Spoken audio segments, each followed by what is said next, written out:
अभी पिछले दिनों उत्तर प्रदेश के कानपुर शहर में बर्रा में बुजुर्ग दंपति की हत्या हो गई थी। आपको बता तो चलें कि पुलिस ने इसको इन्वेस्टिगेट किया और जानकारी ये हुई कि बिटिया की चाह में 2 दशक पहले उन्होंने एक बिटिया को गोद लिया था और उसको पाला पोसा बड़ा किया। उसने ही अपने प्रेमी के भाई के साथ रची हत्या की प्लानिंग और अंततोगत्वा बुजुर्ग दंपति मुन्नालाल और उनकी पत्नी राज देवी को उतार दिया मौत के घाट। उनका एक बेटा विपिन भी है, उसको भी जहरीला पदार्थ पिलाकर मारने का प्रयास किया। हालांकि वो बचा हुआ है। पुलिस को शक पहले से ही हो गया था हत्या के बाद से, क्योंकि आकांक्षा की उंगली में पट्टी बंधी हुई थी, उसकी उंगली कटी हुई थी। पुलिस ने जब कड़ाई से पूछताछ करी तो जानकारी हुई कि आकांक्षा ने ही अपने प्रेमी के भाई के साथ मिलकर के हत्या करी है। हालांकि आपको बताते चले कि आकांक्षा का जो प्रेमी राहुल है वो मुंबई में मिलिट्री इंटेलिजेंस में एम्बुलेंस में तैनात है और उसका भाई रोहित अपराधी प्रवृत्ति का है और उस रोहित के साथ मिलकर आकांक्षा ने अपने बुजुर्ग माँ बाप को, तथाकथित माँ बाप को उतार दिया मौत के घाट और रिश्तों की गरिमा को कर दिया तार तार। पुलिस ने हालांकि सभी को गिरफ्तार करके भेज दिया है जेल, लेकिन इससे लोगों का विश्वास रिश्तों से उठता चला जा रहा है। समाज की ये बहुत बड़ी विडंबना है कि अगर आप किसी को सहारा देते हैं और कालांतर में उसके द्वारा आपको धोखा मिलता है तो रिश्तों की गरिमा समाप्त हो जाती है। इससे समाज में एक गलत संदेश जाता है। लोग लोगों पे विश्वास करना धीरे धीरे कर रहे हैं कम, और इसका एक उदाहरण उत्तर प्रदेश के कानपुर शहर के बर्रा में देखने को मिला। आपको बताते चलें कि आकांक्षा नाम की बच्ची, आकांक्षा नाम की अपराधी अपने प्रेमी की भी नहीं हुई। उसका प्रेमी राहुल मुंबई में बैठा था, उसने मुंबई से बैठ कर के हत्या की पूरी साजिश रची और उसने रोहित के साथ मिलकर हत्या को कल बर्रा थाना क्षेत्र में जो डबल मर्डर की घटना हुई थी, जिसके अंदर एक बुजुर्ग दंपति को धारदार हथियार से मार दिया गया था।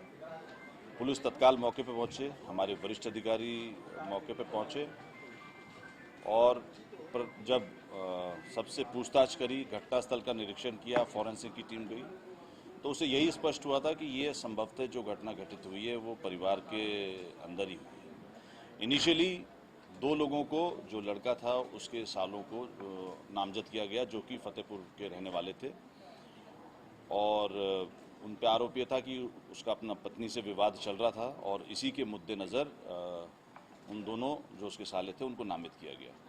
पुलिस ने अपनी तफ्तीश शुरू करी और पहले ही करीब 1-1.5 घंटे के अंदर ही क्लियर हो गया कि ये नामजदगी गलत है।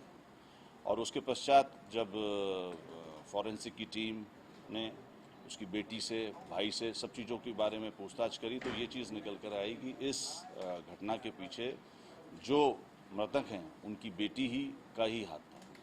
मुख्य रूप से जो निकल कर आया उसके अंदर कि उसने अपने जो उसका एक प्रेमी था रोहित उत्तम, उसको उसने बुलवाया था और इससे पहले जो आया था उससे पहले उसने जूस के अंदर कुछ नशीला पदार्थ मिलाकर अपने भाई को और अपने माता पिता को दे दिया था, तो दोनों बेहोश थे।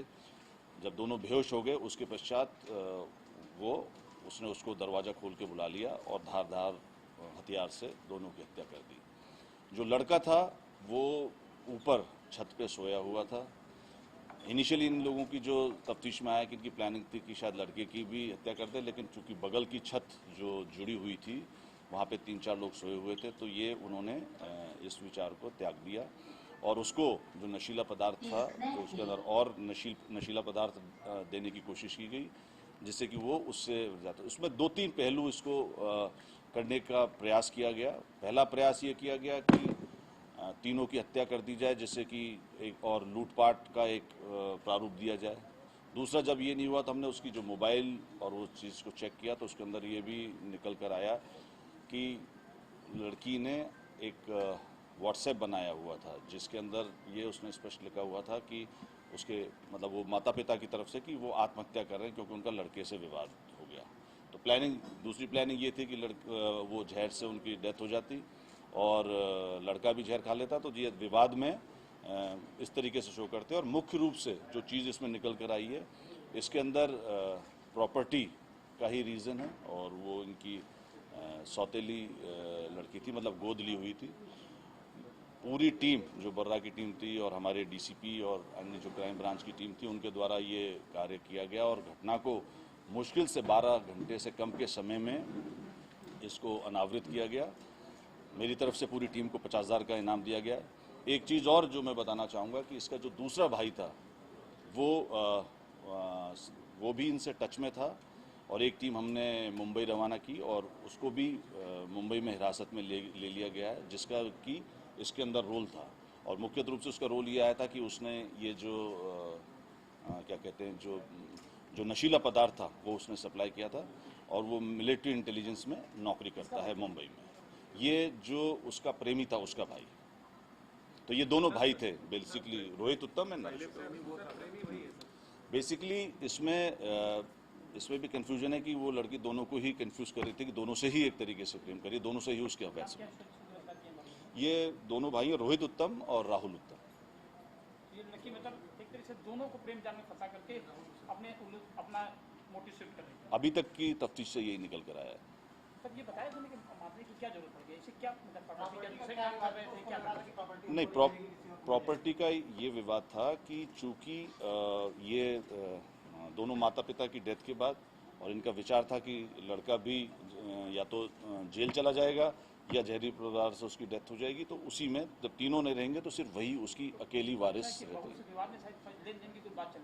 नहीं, वो तो जो पहली शादी उसकी थी उसमें उनका पति पत्नी का विवाद था और उसका केस कोर्ट में चल रहा था। एक और चीज़ और थी कि वो कल भी दूसरी शादी के लिए कहीं देखने के लिए जाने का उसका विचार था, तो संभवतः ये भी एक हो सकता है कि इसकी दूसरी शादी हो जाएगी तो जो उसके मंसूबे उन पर पानी फिर जाएगी। सर लड़की के पिता से बात भी छूटे उनके चाचा से, उनका क्या कहना है?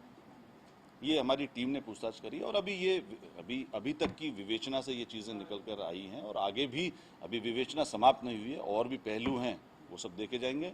लेकिन हमारी जो टीम ने बड़ा अच्छा कार्य किया और तत्काल पूरी घटना का अनावरण किया 12 घंटे से भी कम समय में और उसको हमने 50,000 से पुरस्कृत किया।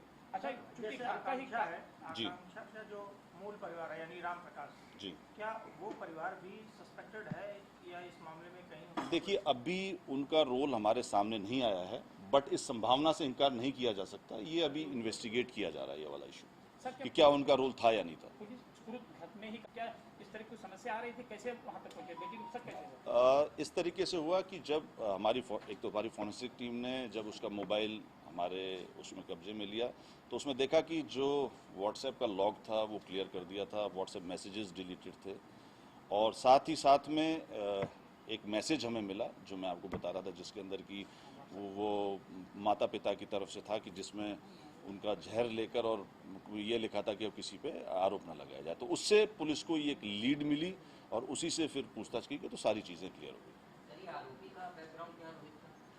रोहित ई रिक्शा चलाता है और उसका जो भाई है वो मिलिट्री इंटेलिजेंस में मुंबई में है पोस्टेड। ये बेसिकली असिस्टेंट एम्बुलेंस ऑपरेटर है। ये उसकी पोस्टिंग गोवा में है लेकिन कोलाबा में के अंदर वो कर रहा है और वो असिस्टेंट जो एम्बुलेंस होती है उसका ऑपरेटर है। अब ये रिलेटेड थे, ये शायद किसी माध्यम से आपस में संपर्क में आए। दंपति के पोस्टमार्टम में भी जो है वो नशीला पदार्थ है उसका कुछ उसमें चूंकि धारदार हथियार से हत्या हुई थी वो तो क्लियर है और चूंकि जहर के संबंध में डायरेक्टली नहीं आता तो विसरा उसका प्रिजर्व किया गया। चाकू मारी उसमें चोट आई है, काफी चोट। हाथ पैर बांधे जी नहीं, ये स्पष्ट नहीं।